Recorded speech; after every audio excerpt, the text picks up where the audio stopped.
নমস্কার নমস্কার সকল ভক্ত বন্ধুদের সাদর আহ্বান জানাই মা শারদা সেবাশ্রম ফেসবুক পেজে। মা শারদা সেবাশ্রম ফেসবুক পেজে আজকে আমাদের স্বামীজির অনুধ্যান হয় প্রতি শনিবার আমরা শ্রী রামকৃষ্ণ পাঠচক্রে স্বামীজির অনুধ্যান দিয়ে শুরু করি 6:30 সময়। আজকে একটি বিশেষ অনিবার্য কারণ বশত সময়টা একটু এগিয়ে আনতে হচ্ছে, তাই আজকে আমরা একটু আগেই এই প্রসঙ্গ শুনবো। স্বামীজির অনুধ্যান তো অবশ্যই আজকে আছে, কিন্তু আজকের দিনটি স্বামীজি নবগোপাল ঘোষের বাড়িতে, নবগোপাল ঘোষ মহাশয়ের কথা শ্রী রামকৃষ্ণ লীলানাট্যে একটি উজ্জ্বল নাম, তো তার বাড়িতে স্বামীজি এসেছিলেন। তো আজকে আমরা স্বামীজির অনুধ্যানে এই প্রসঙ্গটি পুনর্বার অনুধ্যান করবার চেষ্টা করব। ভক্ত বন্ধুদের সাদর আহ্বান জানাই। ঠাকুর মায়ের শ্রী চরণে সাষ্টাঙ্গ প্রণাম নিবেদন করে, শ্রী গুরুকে স্মরণ করে, স্বামীজি মহারাজকে সাষ্টাঙ্গ প্রণাম নিবেদন করে, নবগোপাল ঘোষ মহাশয়কে, তার স্ত্রী নিস্তারিণী দেবী, তাদের চরণে সাষ্টাঙ্গ প্রণাম নিবেদন করে আমরা আজকের কথা শুরু করব। শ্যামলী, শুভ সন্ধ্যা। সন্ধ্যা তো ঘনিয়েই আসছে। অন্যদিনের আবার শুভ সকাল, সকালটা বলতে ভুলে যাই। তা এখন বাইরে যেরকম মেঘলা হয়ে আছে, ওয়েদারের যে অবস্থা, সন্ধ্যা প্রায় এলো বলে। শুভ সন্ধ্যা। তো যাই হোক, আমরা আজকের প্রসঙ্গ শুরু করবার আগে স্মরণ করি, এই প্রসঙ্গটি শুরু করব আমাদের একজন ভক্ত বন্ধু মীনা সামন্ত দিদি। মীনাদি এখানে থাকে না, ভারতে থাকে না, সে কার্য উপলক্ষে বাইরে থাকে, দেশের বাইরে, কিন্তু তাহলেও আমরা মীনাদির সঙ্গে ফেসবুকে এতটাই সংযুক্ত যে আমাদের মনেই হয় না তার সঙ্গে আমাদের কোনোদিন চাক্ষুষ পরিচয় হয়নি। মীনাদি যে কথাটি লিখেছিল সেটি গত বছর 4 সেপ্টেম্বর, লেখাটি এত ভালো লেগেছিল যে আমি আমার প্রোফাইলে শেয়ার করে রেখেছিলাম। অনিতা চক্রবর্তী, শুভ বিকাল, গুড আফটারনুন, গুড ইভিনিং, যাই বলি। এখন আজকে সবচেয়ে বড় কথা হচ্ছে, বাইরে তো সন্ধে প্রায় ঘনিয়েই এসেছে, আর মনের মধ্যে কিন্তু ঝলমল করছে মনের আকাশে মাঘী পূর্ণিমার চাঁদ। কারণ আমাদের ঠাকুর হচ্ছেন প্রেম গগনে চির রাকা, রাকা হচ্ছে পূর্ণচন্দ্র। তা সেই মীনা সামন্ত দিদি যে কথা লিখেছিল সেই লেখাটি থেকে আগে আমরা শুনতে শুরু করব। মীনা সামন্ত দিদি আমাদের সঙ্গে এই মুহূর্তে নেই, কারণ সে পৃথিবীর অপর প্রান্তে আছে। আশা করি সে পরে শুনবে। গতকাল বিকেলে ভাইয়ের সঙ্গে বেরিয়ে পড়লাম রামকৃষ্ণপুর লেন, শিবপুর, হাওড়ায় শ্রীযুক্ত নবগোপাল ঘোষের ভবনে। উনি শ্রী রামকৃষ্ণ দেবের মন্ত্রশিষ্য ছিলেন, নরেনের গুরু ভাই। আর নবগোপাল ঘোষ তিনি যে শুধু মন্ত্রশিষ্যই ছিলেন তা নয়, তার নাম আমাদের শ্রী রামকৃষ্ণ লীলানাট্যে একদম উজ্জ্বল নক্ষত্র। ঠাকুর সেই 1886 সালের 1 জানুয়ারি, সেই কল্পতরুর দিন, ঠাকুর গৃহী ভক্ত নবগোপাল ঘোষকে উদ্দেশ্য করে জগৎকে জানিয়ে দিয়েছিলেন যে আর কিছু কেউ না পারুক, শুধু এই নামটি তো বলতে পারবে, এই নামটি বললেই এবার সে ধন্য হয়ে যাবে, সে উদ্ধার হয়ে যাবে। সেখানে যখন সেই 1886 সালের 1 জানুয়ারি সব গৃহী ভক্তরা ঠাকুরকে ঘিরে ধরেছে, কাউকে স্পর্শ মাত্র, কাউকে দৃষ্টি মাত্র, কারোর বক্ষে তার শ্রীপদ স্থাপন করে তিনি আধ্যাত্মিক রাজ্যের এক উচ্চ শিখরে পৌঁছে দিচ্ছেন, এবং তারাও ভাবে আনন্দে একেবারে মশগুল হয়ে তো গেছেই, তারা ভাবতে পারছে না যে তারা কি করবে। তারা হেসে কেঁদে, কেউ বা বাগান থেকে ফুল তুলে এনে ঠাকুরের পায়ে মুঠো মুঠো দিচ্ছে, স্তব করছে, কেউ আবার বাড়িতে যে তার সন্তানরা রয়েছে যারা প্রতিদিন সেবাতে নিজেদের একদম নিংড়ে দিচ্ছে, সে তাদেরকে ডাকাডাকি করছে। সেই অবস্থায় সঞ্চিতা, সেই অবস্থায় নবগোপাল ঘোষ তিনি এ, তাকে বলছেন, কি গো ঠাকুর বলছেন, ঠাকুর তো যেচে যেচে সকলকে বলছেন, একদম সঞ্চিতা আজকে আমাদের সময়টা একটু অন্য, ছেলে পরীক্ষা দিয়ে ফিরবে আসলে ঠিক ওই 6:15 6:30, তা তখন তাকে একটুখানি দেখাশুনো করতেই হবে। তা যাই হোক, যেটা বলছিলাম, তো সেই অবস্থায় নবগোপাল ঘোষ মহাশয় বলছেন, আমি কিছু করতে পারবো না, আমি কেরানি মেরানি ছাপোষা মানুষ, আমি কি করব, আমি এই জপ ধ্যান প্রাণায়াম কিচ্ছু করতে পারবো না।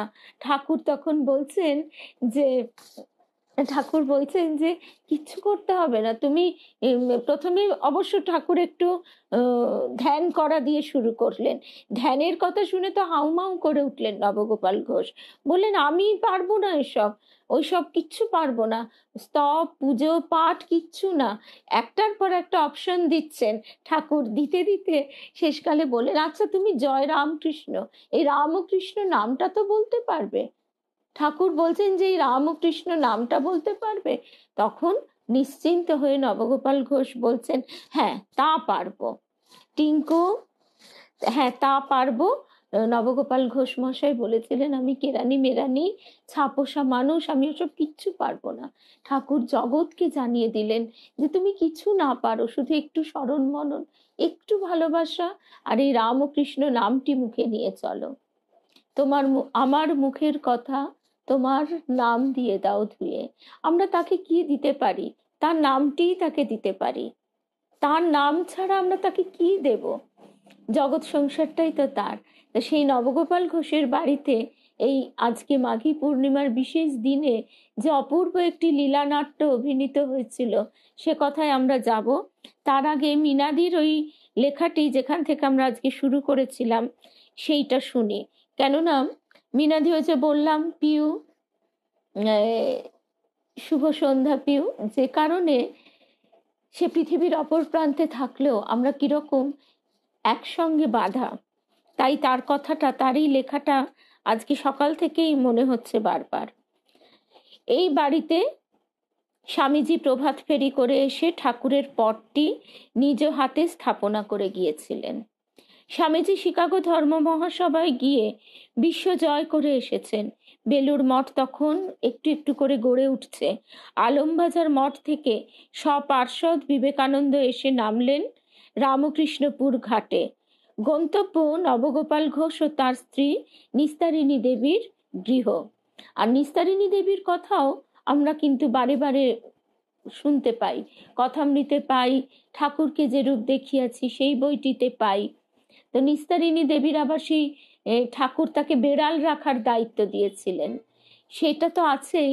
আর নিস্তারিণী দেবী তিনি এতই ভক্তিমতী মহিলা ছিলেন যে ঠাকুরের কৃপায় ঠাকুরকে তার ইষ্ট দেবতা কৃষ্ণ রূপে দর্শন হয়েছিল। কিন্তু তাতে ঘোষ গিন্নির মানে নিস্তারিণী দেবীর মন ভরেনি। তিনি তখন ঠাকুরের কাছে প্রার্থনা জানিয়েছিলেন যে তার ইষ্ট দেবতা তো শুধু কৃষ্ণ নন, রাধা কৃষ্ণের যুগল মূর্তি, তো সেই রূপে আমাকে দর্শন দিতে হবে। কিন্তু ঠাকুর তখন বলেছিলেন না, আরেকটু অপেক্ষা করতে হবে তার জন্যে। তো এই কথাগুলো শুনতে শুনতে নবগোপাল ঘোষের বাড়ির প্রতি এক অদম্য আকর্ষণ। আজকে যাবার খুব ইচ্ছে ছিল, কিন্তু এই বিভিন্ন কারণে আমরা যেতে পারিনি, যারাই পারিনি, আমারও ইচ্ছে ছিল পারিনি, কিন্তু আমরা মনে প্রাণে আজকে সেই পুণ্য স্থানের কথা অনুধ্যান করতে করতে নিশ্চয়ই সেই স্থানের ভাব তরঙ্গটি অন্তরে অনুভব করতে পারছি। সেখানে ঠাকুরকে দেবতা স্থলে প্রতিষ্ঠা করবেন তিনি। একই সঙ্গে গুরু ভাই নবগোপাল ঘোষ ও তার সহধর্মিনী সেই নিস্তারিণী দেবীর আতিথ্য গ্রহণও করবেন। ঠাকুরের মন্দির গড়তে নবগোপাল বাবু বিদেশি মার্বেল আনিয়েছিলেন। সেই সময় এই সৌধ নির্মাণের কাজ চলছিল। সেখানে স্থাপন করা হলো রামকৃষ্ণের মূর্তি, যা স্বামীজি জার্মানির বার্লিন থেকে শিকাগো থেকে ফেরার পথে নিয়ে এসেছিলেন। কিন্তু পুজোর শুরুতেই থমকে যেতে হলো স্বামী বিবেকানন্দকে। এই প্রথম রক্তমাংসের মানুষ রামকৃষ্ণকে দেবতা জ্ঞানে, দেবতা রূপে পুজো করা হতে চলেছে। এখন কোনো মন্ত্র, পূজা পদ্ধতি কিছুই তো জানা নেই। কি করা হবে, কিভাবে পুজো হবে? বিবেকানন্দ ধ্যানমগ্ন হলেন, সহসাই উচ্চারণ করলেন সংস্কৃত মন্ত্র। সেই থেকে রচিত হলো রামকৃষ্ণদেবের প্রণাম মন্ত্র, যা আজ সারা বিশ্বের রামকৃষ্ণ ভক্তদের মুখে উচ্চারিত হয়। তা রচিত হয়েছিল এই ঘরে বসেই। পুজো পাঠের পর সপার্ষদ ভুরিভোজ সারলেন বিবেকানন্দ। রাম পাখির ঝোল আর নানা রকম আমিষ পদ রান্না করেছিলেন নিস্তারিণী দেবী। রাম পাখি মানে চিকেন, মুরগির মাংসকে সে যুগে বলা হতো রাম পাখি। নিস্তারিণী দেবীর হাতের রান্নায় সেদিন ভোজন রসিক বিবেকানন্দ মুগ্ধ, তুষ্ট, তৃপ্ত হয়ে তার মাথার পাগড়ি উপহার হিসেবে তুলে দিলেন নিস্তারিণী দেবীর হাতে। সেই পাগড়ি যা তাকে দিয়েছিলেন ক্ষেত্রীর মহারাজা, যা মাথায় পরে শিকাগোতে ভাষণ দিয়েছিলেন বিবেকানন্দ। বর্তমানে শ্রী নবগোপাল ঘোষের বড় ছেলের নাতি শ্রীযুক্ত সমীরণ ঘোষ মহাশয় নিয়মিত ঠাকুরের সেবা করে থাকেন। ওনার সাথে এবং ওনার স্ত্রী শ্রীমতী চম্পা দেবীর সাথে আলাপ হলো। চম্পা দেবী আমাকে বুকে জড়িয়ে ধরলেন। লিখছেন মীনা সামন্ত দিদি। শ্রী সমীরণ ঘোষের আরেক ভাই প্রেসিডেন্সি কলেজের অধ্যাপকের পদ অলঙ্কৃত করে আছেন, শ্রীযুক্ত সুব্রত ঘোষ। তার সঙ্গেও আলাপ হলো, ঠাকুরের কথা হলো। এখনো মাঘী পূর্ণিমার দিন ভক্ত থেকে আপামর মানুষের সুযোগ মেলে সেই পাগড়ি দর্শনের। তা মিনাদি লিখছেন, আমার আর পাগড়ি দর্শন করা হলো না। যেটা দর্শন করলাম সেটা হলো ঠাকুরকে ভোগ নিবেদন করার পর হুঁকোয় করে তামাক সেবন করানো। ঘরে অদ্ভুত এক নেশার গন্ধ পেলাম। শ্রী সমীরণ ঘোষ বললেন, ঠাকুর তামাকু সেবন করছেন তো, তাই এমন গন্ধ পাচ্ছেন। এই তামাকের গন্ধ, এটাকে কি তামাক যেন একটা বলে, এই তামাকের গন্ধ ভুরভুর করে বেরোয়, ভুরভুর করে। এটা দু জায়গায় পেয়েছি। প্রথম আমাদের গুরুদেবের বাড়িতে।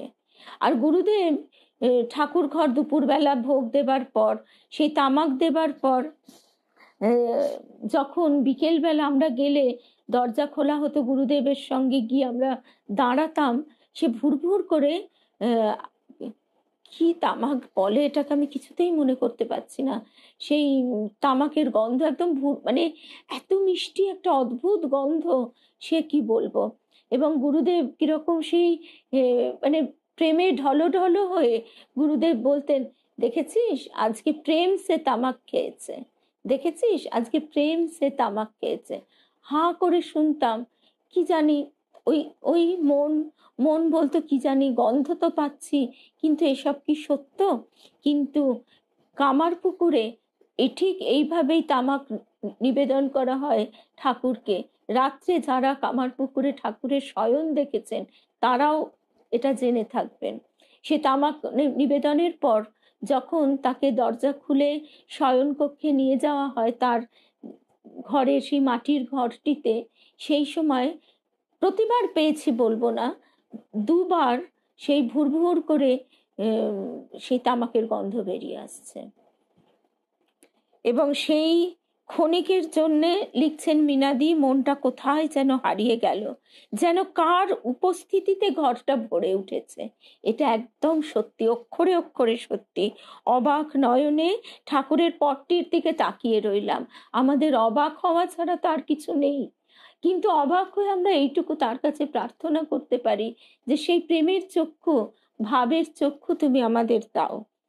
তারপরে একটা ছোট্ট খাটে, ছোট্ট একটা মশারির মধ্যে ঠাকুরকে কত যত্ন করে শুইয়ে দেওয়া হলো। এমন দৃশ্য দেখে মনে মনে এই মধুর ক্ষণটিকে সযত্নে ধরে 10 মহাবিদ্যা কালী ও হাজার হাত কালী ঠাকুরকে দর্শন করে ফিরলাম। তো এই আমাদেরও অনেক অনেক ধন্যবাদ। গুরু কৃপা হি কেবলম, শ্রী গুরুর কৃপা ব্যতীত আমাদের তার কথা মুখ দিয়ে উচ্চারণ করাই সম্ভব হয় না। তো আজকে আমরা এই মিনাদির যে প্রসঙ্গটা দিয়ে শুরু করলাম, এবারে চলে আসি স্বামী শিষ্য সংবাদে, যেখানে শরৎচন্দ্র চক্রবর্তী মশাই লিখছেন, শ্রী শ্রী রামকৃষ্ণ দেবের পরম ভক্ত শ্রীযুক্ত বাবু নবগোপাল ঘোষ মশাই ভাগীরথীর পশ্চিম পাড়ে হাওড়ার অন্তর্গত রামকৃষ্ণপুরে নতুন বসত বাড়ি নির্মাণ করেছেন। ওই বাটির জন্য জমি কেনবার সময় স্থানটির রামকৃষ্ণপুর নাম জেনে তিনি বিশেষ আনন্দিত হয়েছিলেন, কারণ ওই গ্রামের নাম করলেই তার ইষ্টদেবের কথা স্মরণে আসবে। বাড়ি তৈরি হবার কয়েকদিন পরেই স্বামীজি প্রথমবার বিলেত থেকে কলকাতায় প্রত্যাগমন করলেন। সুতরাং ঘোষজ এবং তার গৃহিণীর একান্ত ইচ্ছা স্বামীজির দ্বারা বাড়িতে শ্রী রামকৃষ্ণ বিগ্রহ স্থাপন করবেন।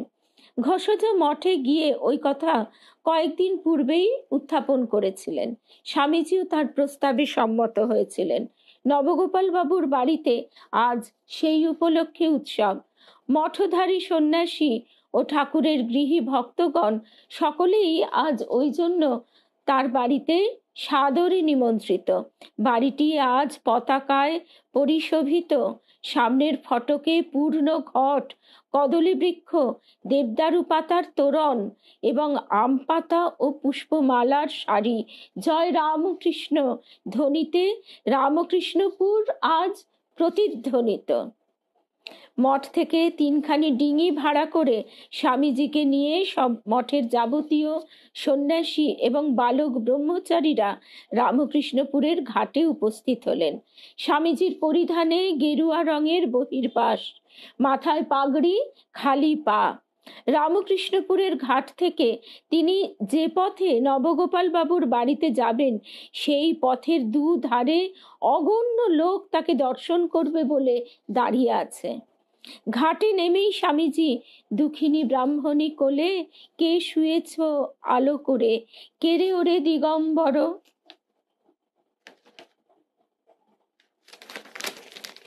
কেরে ওরে দিগম্বর এসেছে কুটির দ্বারে, এই গানটি গাইতে গাইতে স্বয়ং খোল বাজাতে বাজাতে এগিয়ে চললেন। এই গানটি ইউটিউবে তো অবশ্যই পাওয়া যায় এবং অবশ্যই সকলকে গায়ত্রী শুভ সন্ধ্যা। মধুমিতা বিলাসপুরের দিদি আজ কালকেই লিখে দিয়েছিলাম গো, আজকে এই পাঠের সময়টা একটু এগোতে হলো। পুত্রর গত সপ্তাহ জুড়ে পরীক্ষা চলছে, কলেজের পরীক্ষা, রাত জাগা, আজকে পরীক্ষা শেষ।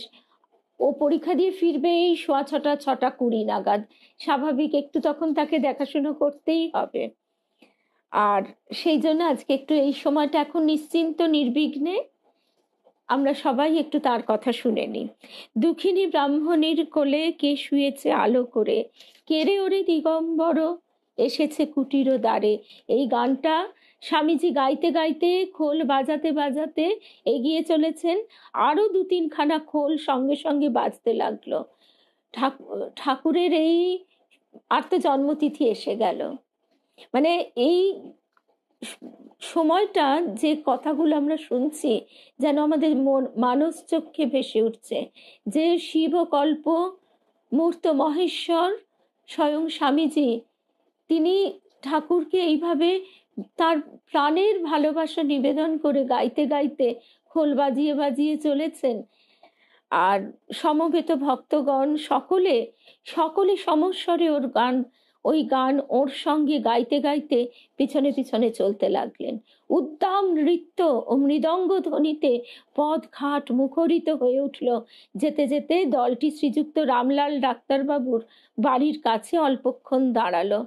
আর অনমিতাদির কথা খুব মনে পড়ছে। অনমিতাদিও বম্বেতে থাকে।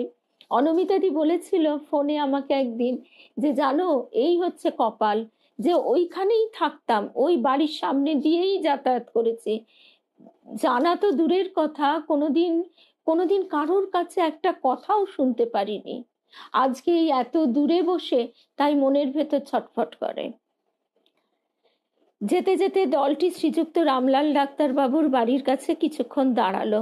রামলাল বাবুও শশব্যস্তে বেরিয়ে এলেন বাড়ি থেকে এবং তাদের সঙ্গে এগিয়ে চললেন।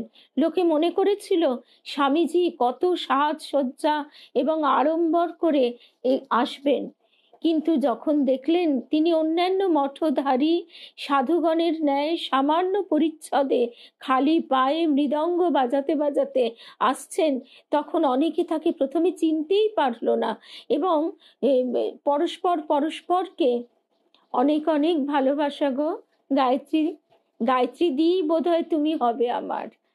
তো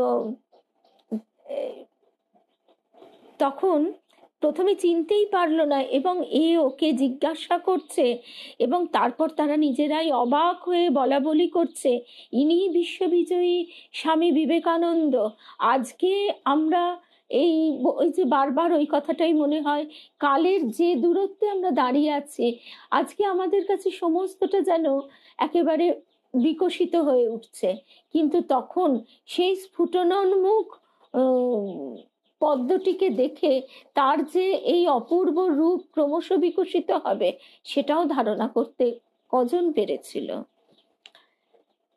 তারা অবাক হয়ে বলছে, দেখেছো, ইনি বিশ্ববিজয়ী স্বামী বিবেকানন্দ। স্বামীজির এই অমানসিক দীনতা দেখে সকলেই এক বাক্যে প্রশংসা করতে এবং জয় রামকৃষ্ণ ধ্বনিতে সেই গ্রাম্য পথ মুখরিত করতে লাগলো। পলি, তুমি শ্রীধাম পুরীতে চলেছ, আর সেখানে জগন্নাথ দর্শন। আজকে বিশেষ বিশেষ শুভ দিন, মাঘী পূর্ণিমা। আমাদের ঠাকুরই তো স্বয়ং জগন্নাথ। আগে আমরা যখন জগন্নাথ দর্শনে যেতাম তখন আমাদের মন একভাবে উদ্বেলিত হতো, কিন্তু এখন যত আমরা ঠাকুরের এই লীলা অনুধ্যানের গভীরে প্রবেশ করছি তত আমাদের মনের ভিতরে যেন আরো বড় ভাবতরঙ্গ উঠে আমাদের একেবারে ভাসিয়ে নিয়ে যায়। গৃহীর আদর্শ স্থল নবগোপাল বাবুর প্রাণ আজ আনন্দে ভরে গিয়েছে। ঠাকুর ও তার সাঙ্গপাঙ্গদের সেবার জন্য বিপুল আয়োজন করে তিনি চতুর্দিকে ছুটোছুটি করে তত্ত্বাবধান করছেন, আর মধ্যে মধ্যে জয় রামকৃষ্ণ বলে উল্লাসে চিৎকার করছেন। ক্রমে দলটি নবগোপাল বাবুর বাড়ির দরজায় উপস্থিত হওয়া মাত্র বাড়ির ভিতরে শাঁখ ঘণ্টা বেজে উঠল। স্বামীজি মৃদঙ্গ নামিয়ে বৈঠকখানার ঘরে কিছুক্ষণ বিশ্রাম করে ঠাকুর ঘর দেখতে ওপরে চললেন। ঠাকুর ঘরখানি মর্মর প্রস্তরে গ্রথিত। ওই যে বার্লিন থেকে, বিদেশ থেকে মার্বেল নিয়ে আসা হয়েছিল, আর ঠাকুরের মূর্তিটি আনা হয়েছে বার্লিন থেকে। ঠাকুর ঘরখানি মর্মর প্রস্তরে গঠিত, মধ্যস্থলে সিংহাসন, তার উপরে ঠাকুরের পোর্সিলিনের প্রতিমূর্তি। হিন্দুর ঠাকুর পূজায় যে যে উপকরণের আবশ্যক, আয়োজনে তার কোনো অঙ্গে কোনো ত্রুটি নেই। স্বামীজি দেখে বিশেষ প্রসন্ন হলেন। নবগোপাল বাবুর গৃহিণী অন্যান্য কুলবধূদের নিয়ে স্বামীজিকে সাষ্টাঙ্গ প্রণাম করলেন এবং পাখা নিয়ে তাকে ব্যজন করতে লাগলেন। স্বামীজির মুখে সকল বিষয়ে সুখ্যাতি শুনে গৃহিণী ঠাকুরানী তাকে সম্বোধন করে বললেন, আমাদের সাধ্য কি যে ঠাকুরের সেবাধিকার লাভ করি? সামান্য ঘর, সামান্য অর্থ, আপনি আজ নিজে কৃপা করে ঠাকুরকে প্রতিষ্ঠিত করে আমাদের ধন্য করুন। আর স্বামীজি তাতে রহস্য করে বললেন, তোমাদের ঠাকুর তো এমন মার্বেল পাথর মোড়া ঘরে 14 পুরুষে বাস করেননি গো। সেই পাড়া গায়ে খোড়ো ঘরে জন্ম, যেন তেন করে দিন কাটিয়ে গেছেন। এখানে এমন উত্তম সেবায় যদি তিনি না থাকেন তো আর কোথায় থাকবেন? সকলে স্বামীজির কথা শুনে হাসতে লাগলো। এইবার বিভূতিভূষাঙ্গ স্বামীজি সাক্ষাৎ মহাদেবের ন্যায় পূজকের আসনে বসে ঠাকুরকে আবাহন করলেন। শুধু আমাদের ধ্যানের এইটুকুই আমাদের পক্ষে আজকে যথেষ্ট। আজকে সারা দিনটা ধরে আমরা যদি এইটুকুই ধ্যান করতে পারি, আমরা জানি না পূর্ণ ব্রহ্ম নারায়ণ তিনি নিরাকার রূপে কিভাবে আছেন, কিন্তু তিনি আমাদের জন্য কৃপা করে ধরা দিয়েছেন ঠাকুরের রূপে। শিবকল্প মূর্ত মহেশ্বর অখণ্ডের ঘর থেকে পূর্ণ ব্রহ্ম নারায়ণ যাকে ডেকে এনেছেন, সেই স্বামী বিবেকানন্দ তাকে পূজা করছেন। শুধুমাত্র এই ছবিটুকুই যদি আমাদের অন্তরে আমরা দেখতে পাই, আর কি চাই। পরে স্বামী প্রকাশানন্দ স্বামীজির কাছে বসে মন্ত্রাদি বলে দিতে লাগলেন। পুজোর নানা অঙ্গ, হ্যাঁ সিদ্ধার্থ, আমি তো দেখেছি যে হ্যাঁ আজকে হেনা, আজকে আবার আমাদের 8টায় দেখা হবে বেদান্ত দর্শন ফেসবুক পেজে। 8টার সময় আমরা ঠাকুরের যেরকম শ্রীমুখ নিঃসৃত কথামৃত শুনি, সে তো শুনবই। আর সিদ্ধার্থ, আমি দেখেছি কোয়ালপাড়া আশ্রমে, কোয়ালপাড়া আশ্রম থেকে লাইভ করছো, দেখে মন প্রাণ একদম ভরে গেছে। আমরা প্রথম যেদিন কোয়ালপাড়া দর্শন হয়েছিল আমাদের, সেই দিন আমরা আর সুদীপ সুতপা, এই আমরা 5 জনের ছিলাম, আমরা 3 জন, ওরা 2 জন। ওদের গাড়িটা এবার একটু বড় বলে, আর সে বৃষ্টি নেমেছে, সেই কারণে আমরা ভয় ভয় ওই মাঝখানের রাস্তাটা দিয়ে যাচ্ছি, যে একটু এদিক ওদিক হলে না চাকা স্লিপ করে। মুষলধারে বৃষ্টি নেমেছে, যেতে পারবো কি পারবো না, এদিকে মনটা এত আকুল হয়ে রয়েছে। তারপরে মা ঠিক বৃষ্টি একটু ধরিয়ে দিলেন, আমরা রওনা হয়ে গেলাম। পথে তো তুমুল বৃষ্টি, আর সেখানে গিয়ে কতগুলি ছোট্ট ছোট্ট, আমরা আসলে জগদম্বা আশ্রমের মানে কোয়ালপাড়া জগদম্বা আশ্রম অব্দি যে যাব, তার আগে কোয়ালপাড়া মিশনে পৌঁছেছি। সেখান থেকে গুগল ম্যাপ ওই অব্দি দেখিয়ে থমকে গেছে। তারপর তো আর দেখাচ্ছে না, দেখি কতগুলো ছোট্ট ছোট্ট মেয়ে, মা যেন বুঝি তাদের পাঠিয়ে দিয়েছেন, আমাদের পাছু পাছু এসো গো বলে দৌড়তে লাগলো। তো আমরা তাদের পিছন পিছন কোনো রকমে তো সেই গিয়ে পৌঁছলাম। আর সেখান থেকে ভিজে মাটির গন্ধ, কাদা মাখা, তা সেই বাচ্চাগুলো একদম যেন মা ঘরের ভেতরে একদম আমাদেরই জন্য বসে আছেন দরজার দিকে তাকিয়ে। আর কোয়ালপাড়া আশ্রম বা জগদম্বা আশ্রমে গেলে, মানে বিশেষ করে ওই ঘরের ভিতরটিতে জগদম্বা আশ্রমের, হ্যাঁ গো কালকেই দিয়ে দিয়েছিলাম, আসলে আজকে একটু অসুবিধে, ছেলে পরীক্ষা দিয়ে ফিরবে ওই টাইমে, সেই জন্য আমি কালকেই রাত্রির বেলা একদম পোস্ট করে দিয়েছি। তো ওইখানে বসে যে কেউ মাকে একেবারে মানে অনুভূতিতে পাবেই পাবে, এই বিষয় এতটুকু সন্দেহ নেই। দ্বিতীয়বার দর্শন, তখন যখন প্রথমবার গিয়েছিলাম ওখানে ওই যেরকম সুন্দর এখন পথ বাগান, এই বাঁধানো রাস্তা, তখন কিচ্ছু ছিল না, একেবারে কাদা মাটি। আর ওখানে যিনি মহারাজজি এসেছেন, তিনি সবে তখন দিল্লি থেকে সেখানে ভারপ্রাপ্ত হয়ে এসেছেন। তারপরে দ্বিতীয়বার যখন গেলাম, দ্বিতীয়বার দর্শন হলো মধুরিমাদির সঙ্গে। মধুরিমাদি, মেয়ে মিঠি, আমি 3 জনে গিয়েছিলাম। সেবারও আমার বর এবং তার পুত্র, এরা 2 জন আর যায়নি, জয়রামবাটি অব্দি ছিল তারা, কিন্তু ওই তারা আর যেতে, সেদিনকে তারা যেতে পারলো না। তা আমরা 3 জনে গিয়েছিলাম। মধুরিমাদি মাকে গান শুনিয়েছিল, হে কনকোজ্জ্বল সবিতা বরণী, এই গানটা। আর আরেকটা গান শুনিয়েছিল, জননী তোমার করুণ চরণখানি। তাই এই সেখানেও মা যেন মানে বসে গান শুনছেন, এই অনুভূতি, এই অনুভূতি কিন্তু প্রত্যেকে অনুভব করবে। রেখাদি, তোমার ফোনে সাউন্ড আসছে না, কিন্তু সেটা মনে হচ্ছে আমার তোমার ওখানকারই নেটওয়ার্কের কোনো সমস্যা, কারণ এখনো অবধি তো এই অসুবিধার কথাটা কেউ বলেনি। হ্যাঁ, তা তুমি পরে শুনে নিও গো রেখাদি প্লিজ। তারপরে আমরা আবার কোয়ালপাড়া আশ্রমে, সে মায়ের মুখখানা যেন জল জল করছে। তা সিদ্ধার্থ বলল বলে আমরা সেই মুহূর্তে যেন সেখানেই পৌঁছে গিয়েছিলাম। আর ওই কোয়ালপাড়াতে যখন জগদম্বা আশ্রমটা একদম নির্জন, ওখানে ভাল্লুক বেরোতো, এবং শুধু তাই নয়, ওইখানে একটা পাগল অব্দি আসতো। আর রাধুর তো একটুতেই একটু আওয়াজেই মাথায় ধাক্কা লাগতো, সেই জন্য রাধু কি করতো, মাকে বলতো তুমি কাক তাড়াও, আর মা গুলতি নিয়ে কাক তাড়িয়ে তাড়িয়ে বেড়াতেন। তা স্বয়ং আদ্যা শক্তি মহামায়া, তাকে কে কে ভাবতে পারবে, বিশ্বাস করতে পারবে? তিনি যে অচিন্তনীয় মহাশক্তি, এখান থেকেই প্রকাশিত হয় যে সেই অচিন্ত শক্তি যখন এইভাবে প্রকাশিত হন, তখনও আমরা সেটা চিন্তা করতে পারি না। তিনি যতক্ষণ না ধরা দিচ্ছেন, আর ওখানে একটি বেলগাছ আছে, সেই বেলগাছের নিচে বসে মঠের সাধু সন্ন্যাসীরা নির্জনে তপস্যা করেন, সাধনা করেন। এই উন্মুক্ত আকাশের তলায় এই বিশেষ জায়গাটিতে স্বয়ং আদ্যাশক্তি মহামায়া বাস করেছেন। মহাশক্তির সেই ভূমি, সেই মহাশক্তি তার বুকে আজও একেবারে ধারণ করে আছে। তো তারপরে স্বামী প্রকাশানন্দজি মহারাজ স্বামীজির কাছে বসে মন্ত্রাদি সব বলে দিতে লাগলেন। পূজার নানা অঙ্গ ক্রমে সমাধা হলো এবং নিরাজনের শাঁখ ঘণ্টা বেজে উঠল। স্বামী প্রকাশানন্দই তা সম্পাদন করলেন। নিরাজনান্তে স্বামীজি পুজোর ঘরে বসে বসেই শ্রীরামকৃষ্ণ দেবের প্রণতি মন্ত্র মুখে মুখে রচনা করলেন।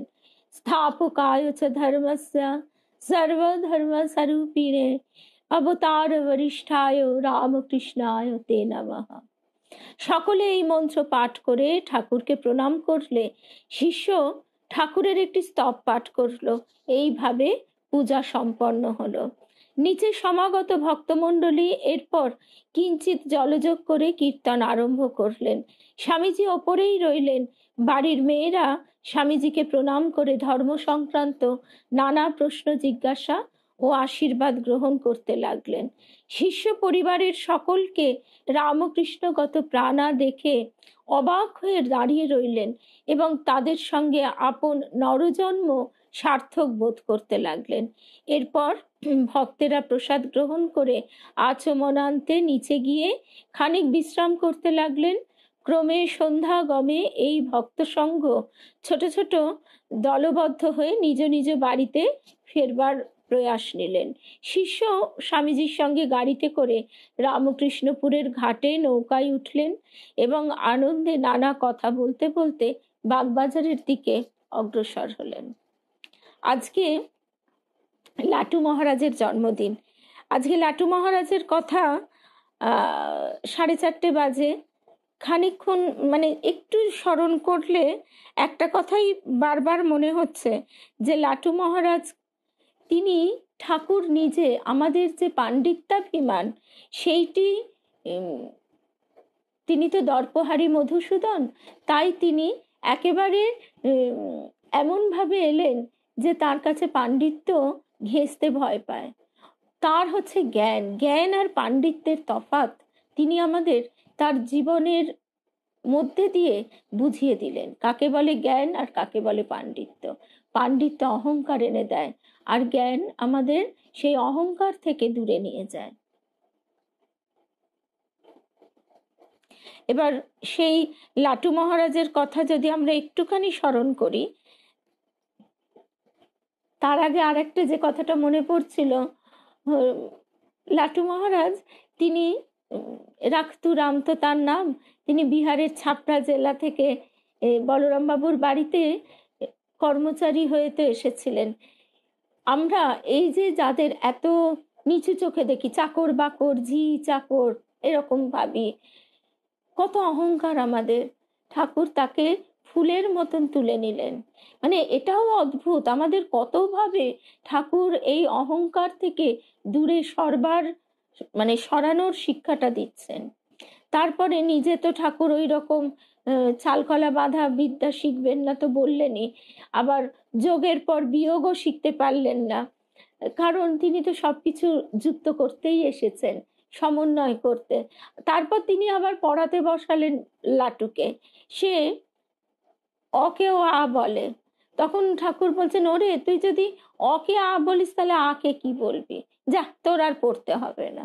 তো এই বাঁধা কতগুলি মুখস্থ বিদ্যা যে আমাদের, আমরা যেটাকে বেশ জ্ঞান মনে করি, কত বড় পণ্ডিত জ্ঞানী, বাস্তবিক যে তা নয়, সেটা আমরা বারবার যদি একটু তাদের লীলাগুলি অনুধ্যান করতে থাকি, নিদিধ্যাসন করতে থাকি, তাহলে সেই মোহ থেকে আমাদের মুক্তি ঘটে।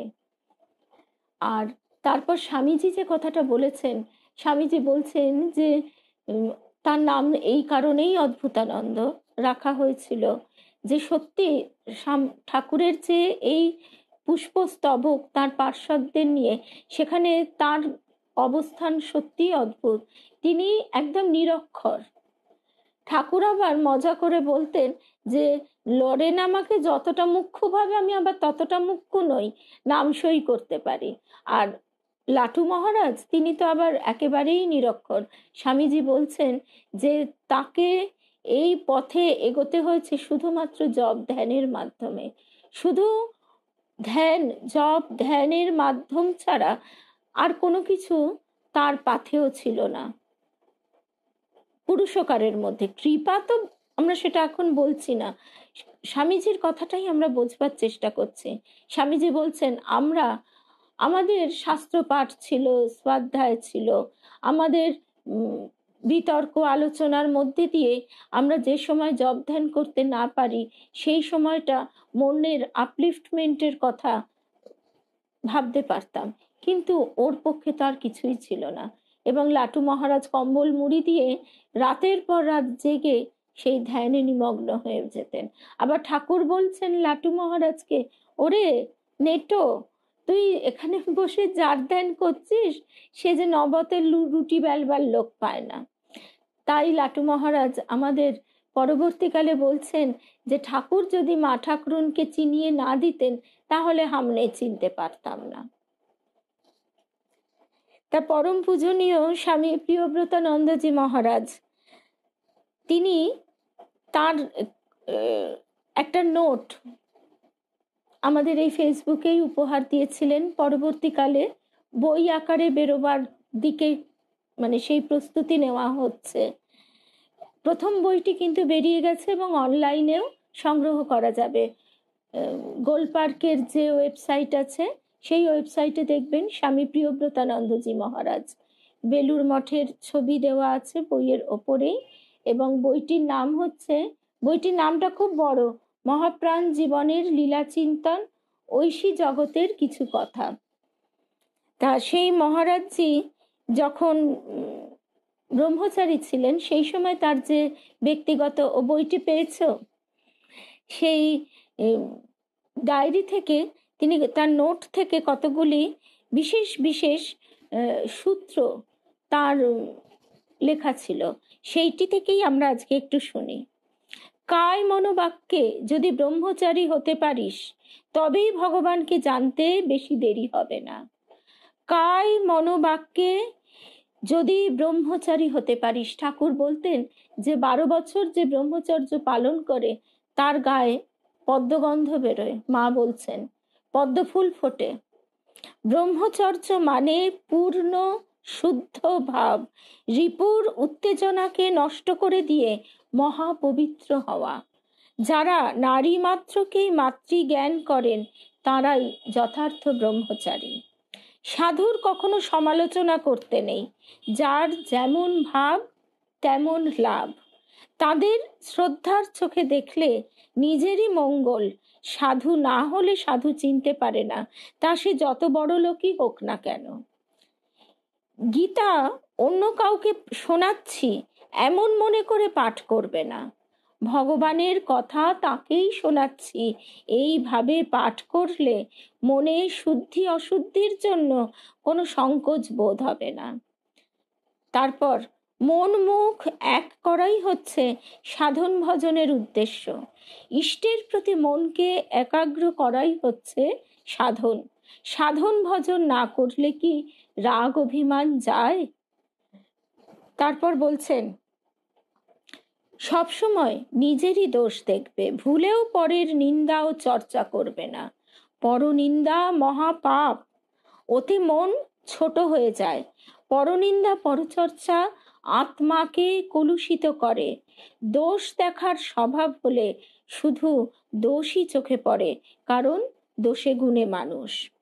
এই প্রার্থনা করতে হয়, হে প্রভু, আমার সব দোষ তুমি দূর করে দাও। যতই এগোও না কেন, একটু না একটু দোষ থাকবেই। ভগবানকে না পাওয়া পর্যন্ত কখনো নির্দোষ হওয়া যায় না। তারপর সৎ উদ্দেশ্য নিয়ে সাধু হতে আসে বটে, কিন্তু মান সম্ভ্রমে সব ভুল হয়ে যায়।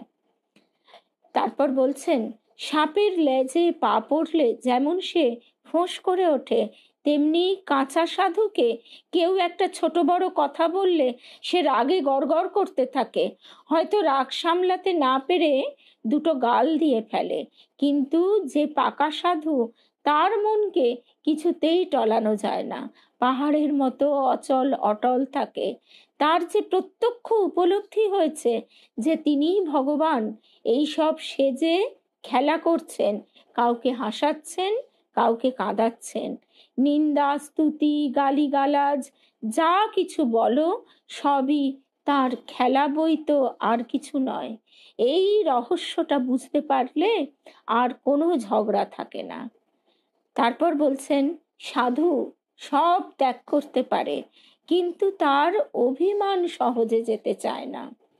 সর্বদা স্মরণ রাখা উচিত, এই পবিত্র বসন অর্থাৎ গেরুয়া, সুখ, সনক, সনন্দন, সনত কুমার, সনাতন প্রভৃতি প্রাচীন ব্রহ্মর্ষিগণ, বুদ্ধদেব, শঙ্করাচার্য, চৈতন্যদেব, পরমহংসদেব, বিবেকানন্দ প্রভৃতি মহাপুরুষগণ পড়েছিলেন।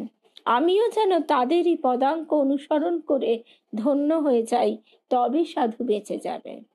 সাধু হবে সৎ, মিষ্টভাষী, শান্ত।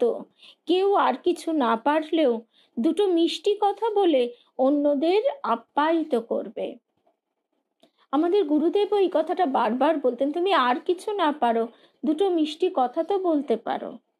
যে জানে যে সে সন্ন্যাসী হয়ে কারো মাথা কিনে নেয়, যে জানে যে সন্ন্যাসী হয়ে কারো মাথা কিনে নেয়নি, সে একটু অভিমান মনে উঠলে তাকে চাবুক মেরে মেরে দুরস্ত করে থাকে। এমনি করে ভগবানের দয়ায় তার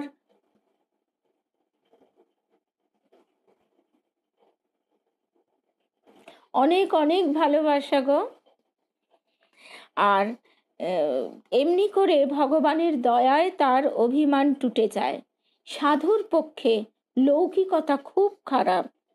ত্যাগীরা বাপ মাকে ফাঁকি দিয়ে এসেছে, সেজন্য তাদের সব সময় ভগবানের স্মরণ মনন করা উচিত।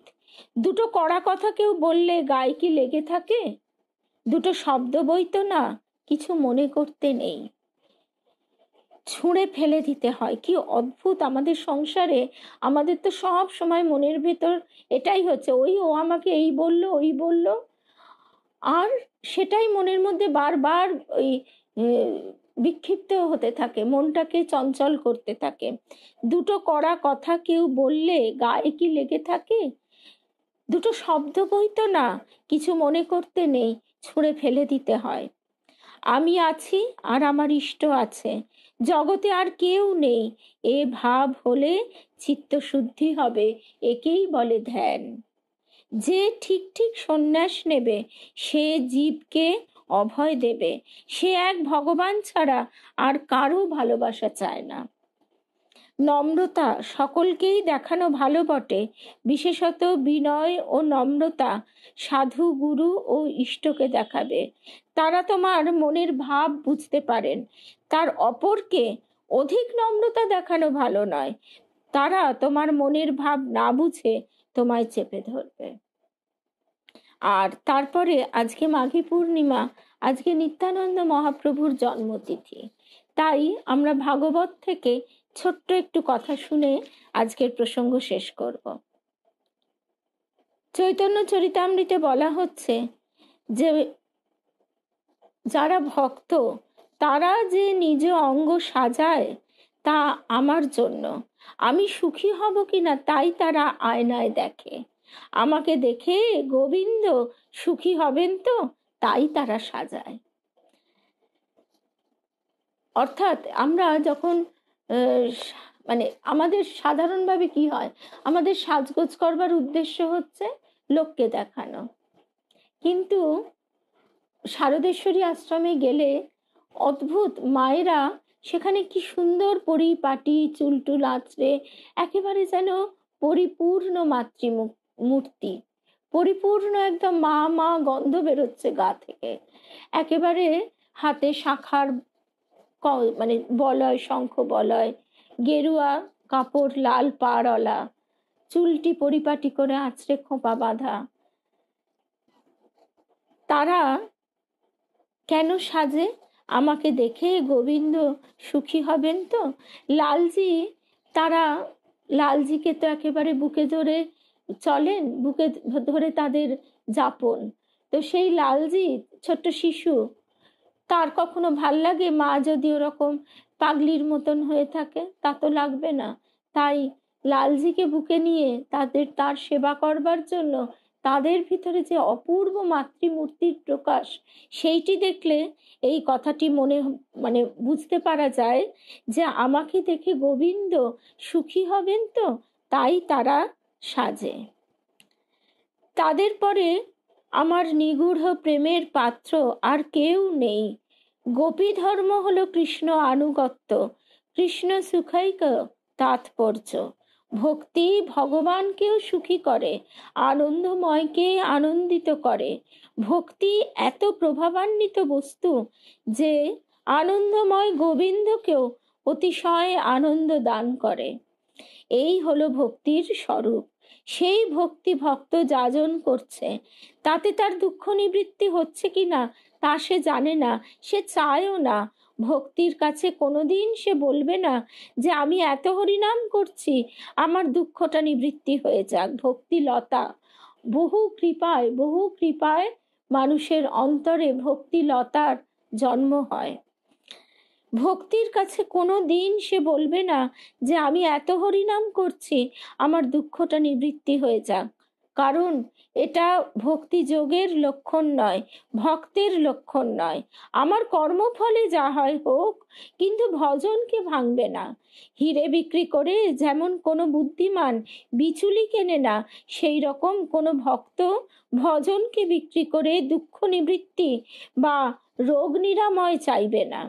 প্রশ্ন হতে পারে, তাহলে কি ভক্তের দুঃখ থেকেই যাবে? না, দুঃখ থেকেও যাবে না, কিন্তু ভক্ত সে নিয়ে চিন্তাও করে না। ঠাকুর কথামৃতে বারবার বলছেন যে পাটোয়ারি বুদ্ধি থাকলে হবে না। ভক্তি বিশেষণ হচ্ছে ক্লেশঘ্নি। ক্লেশঘ্নি শুভদা মোক্ষ লঘুতা কৃত সুদুর্লভা সান্দ্রানন্দ বিশেষাত্মা শ্রীকৃষ্ণাকর্ষণী চাষা। ভক্তি রসামৃত সিন্ধুতে বলা হয়েছে, যারা সুচিকিৎসক তারা রোগ সারাবার আগে রোগের যে অসহ্য যন্ত্রণা সেটা সারায়। আগে জ্বরটা নামানো হয়, আগে পেনকিলার দিয়ে ব্যথাটা কমানো হয়। তেমনি ভক্তি মহারানী সুচিকিৎসক, তিনি জীবের জন্ম মরণাদি শোক মোহাদি রূপ যে আত্যন্তিক ক্লেশ বা যন্ত্রণা, সেটাকে আগে নিবৃত্তি করে দেন। তাই তিনি ক্লেশঘ্নি। আচ্ছা, আমাদের ভক্তবন্ধু শুভ্রা কুণ্ডু জিজ্ঞেস করছে, শারদেশ্বরী আশ্রম হচ্ছে শ্যামবাজার গৌরী মাতা সরণি মনীন্দ্রচন্দ্র কলেজের ঠিক অপোজিটে। রাস্তা দিয়ে ঢুকে 2-3 মিনিট হাঁটলেই, মানে যারা আমাদের মতন মাঝারি পেসে হাঁটে আর কি, তাদের কথা বলছে। আর খুব তাড়াতাড়ি হাঁটতে পারলে তো 1 মিনিটে পৌঁছে যাওয়া যাবে। আর মেট্রোতে গেলে 4 নম্বর গেট দিয়ে বেরিয়েই যেদিকে মিও আমরের দোকানটা, সেই দিক দিয়ে 2 পা এগিয়েই রাস্তাটা টার্ন নিয়েছে, ওই রাস্তা দিয়ে একদম সোজা। তিনি জীবের জন্ম মরণাদি শোক মোহাদি রূপ যে আত্যন্তিক ক্লেশ বা যন্ত্রণা, সেটাকে আগে নিবৃত্তি করে দেন। তাই তিনি ক্লেশঘ্নি। ভক্তের কষ্ট দেখা যায় বটে, কিন্তু সেটা কষ্ট নয়, কেননা সেই কষ্টটাকে ভক্ত নিজে ইচ্ছা করে বরণ করে। কেন? সব গোবিন্দের ইচ্ছা বলে। ভক্ত তো গোবিন্দের ইচ্ছাতেই পরিচালিত হয়।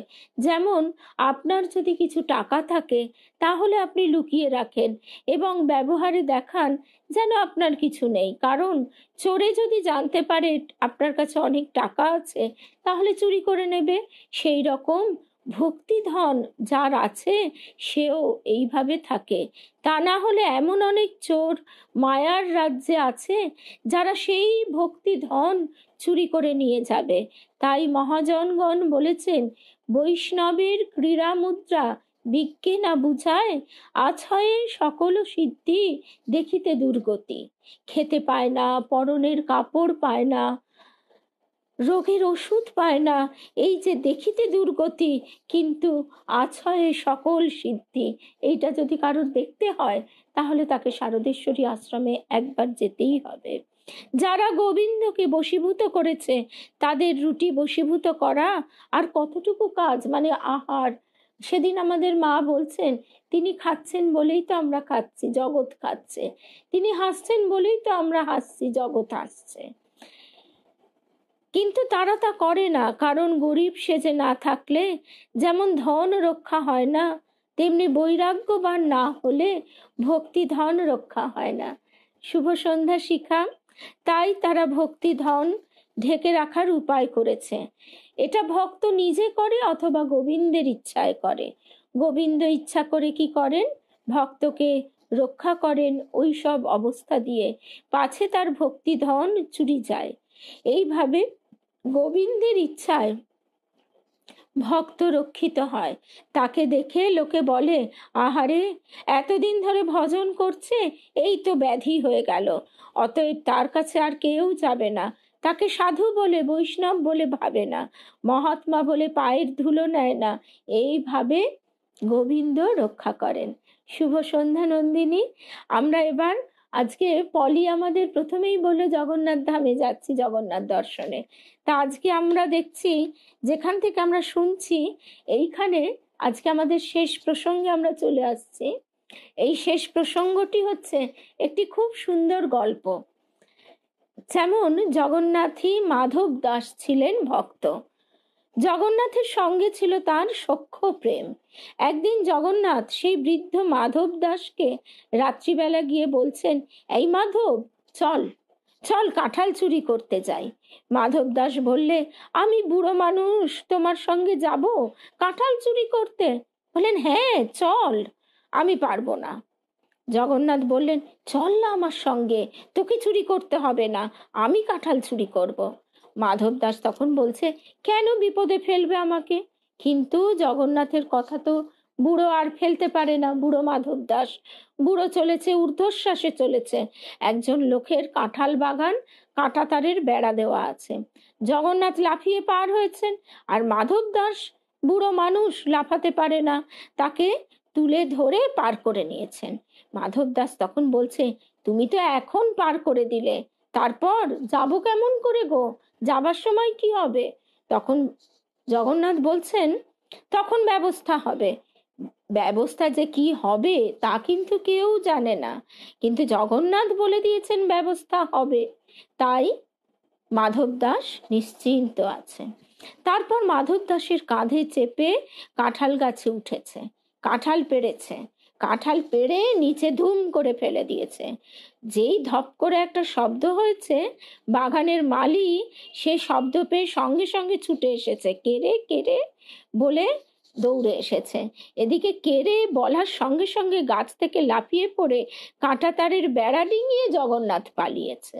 মালি এসে এবার ধরবা তো ধরেছে বুড়োকে, গলায় মালা, তিলক, 80 বছরের ওপর বয়স, তাকে ধরে এই মারে তো সেই মারে, বলে, ছি ছি ছি, তুমি সাধু সেজেছ, বৈষ্ণব সেজেছ, তোমার এই কাজ, তুমি চুরি করতে এসেছো, চোর। মাধব দাস হাত জোর করে বলছে, বাবা আমাকে মেরো না, আমি বুড়ো মানুষ, আমি চুরি করিনি গো। বলে, কে চুরি করেছে? সামনে কাঁঠাল ভাঙা, তুমি গাছের তলায় বসে আর চুরি করেছে অন্য লোক, তুমি আমাকে কি বোকা ঠাউরেছ যে তুমি যা বলবে আমি মেনে নেব? আবার সাধু সেজে মিথ্যে বলছো? কাঁচু মাচু হয়ে সে বৃদ্ধ মাধব দাস বলছে, ওগো বিশ্বাস করো, চুরি করেছে জগন্নাথ। মালি তো এবার এই মারে তো সেই মারে, বলে, জগন্নাথ চুরি করেছে? একটা মিথ্যে বলে আরো মিথ্যে বলছো তুমি? হ্যাঁ, তোমার তো কম সাহস নয়, তুমি জগন্নাথকে চোর অপবাদ দিচ্ছ? এই তুমি সাধু, এই তোমার গলায় মালা, কপালে তিলক। এদিকে সে বৃদ্ধ মাধব দাস যতই বলে, ওগো মিথ্যে কথা নয়, সত্যি বলছি। বারবার বলায় আলপনা শুভ সন্ধ্যা, চন্দনা, সীমা, মন্দিরা শুভ সন্ধ্যা, বারবার এই কথা শুনতে শুনতে তখন সেই মালি বলছে, আচ্ছা খুব তো বলছো, সত্যি বলছি, প্রমাণ দিতে পারবে? তখন সেই বৃদ্ধ মাধব দাস বলছে, প্রমাণ দেওয়া তো কঠিন, তবে চেষ্টা করছি। আচ্ছা তুমি একটা আলো নিয়ে এসো তো, এই দিকটা দেখি। বলে যেদিকে কাঁটাতারের বেড়া ডিঙিয়ে এসছিল সেই দিকটা এগিয়ে গেল। জগন্নাথ তো ভয়ের চোটে পালিয়ে গেছেন। গোপালের যেমন মা যশোদার ভয়, গোপাল মায়ের কাছে তো সবসময় মার বকুনির ভয় দৌড়ে পালাচ্ছে, মা লাঠি হাতে তাড়া করছে, তেমনি জগন্নাথেরও ভয় পাছে ধরা পড়ে। তাই তাড়াতাড়ি পালাবার সময় পিত উত্তরীয় খানা কাঁটা তারে লেগে গেছে, লেগে গিয়ে খানিকটা ছিঁড়ে আটকে গেছে। মাধব দাস দেখতে পেয়েছে, বলছে, বাবা বাবা এই দেখো জগন্নাথের কাপড়ের টুকরো লেগে রয়েছে। তখন মালি আর কি করে, মালি বলছে, আচ্ছা ঠিক আছে, আজ রাতের মতো তোমাকে রেহাই দিলাম, কাল সকালবেলায় জগন্নাথের দরজা খুললে এই কাপড়ের টুকরো সবাইকে দেখাবো। জগন্নাথের যে উত্তরীয় আছে তার সঙ্গে যদি মিল থাকে আর সেটাও যদি এই রকম ছেঁড়া থাকে তবেই তুমি অব্যাহতি পাবে, না হলে কিন্তু তোমার মুক্তি নেই। মাধব ভাবছে যে নিশ্চয়ই জগন্নাথ তাকে রক্ষা করবেন, যে বলেছেন, তাহলে সে নিশ্চিন্তে, সে তো একেবারে একদম কোনো তার চিন্তা ভাবনা কিছু নেই। আবার কড়া গলায় মালি বলছে, বুঝতে পারছো তো বুড়ো, না হলে কি হবে? মাধব দাস নিশ্চিন্ত হয়ে বলছে, হ্যাঁ বাবা তা বুঝতে পারছি। মাধব ভাবছে জগন্নাথ তো বলেইছে ব্যবস্থা হবে, তো ঠিক আছে, ব্যবস্থা হচ্ছে। পরদিন যথারীতি শুভ সন্ধ্যা, মৌসুমী, মিতালি, পরদিন যথারীতি শ্রী মন্দির খোলা হলো। মালি মাধব আর সেই ছেঁড়া কাপড়ের টুকরোটা নিয়ে পুরোহিতকে দেখিয়ে বলছে, দেখো তো জগন্নাথের উত্তরীয়ের সঙ্গে এই টুকরোটার মিল আছে কিনা।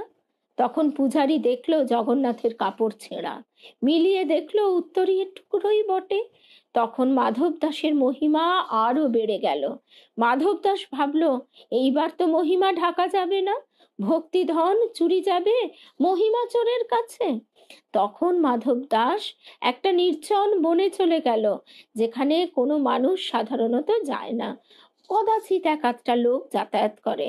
সেখানে মাধব দাসের পেট খারাপ হয়েছে, মানে রক্ত আমাশয়।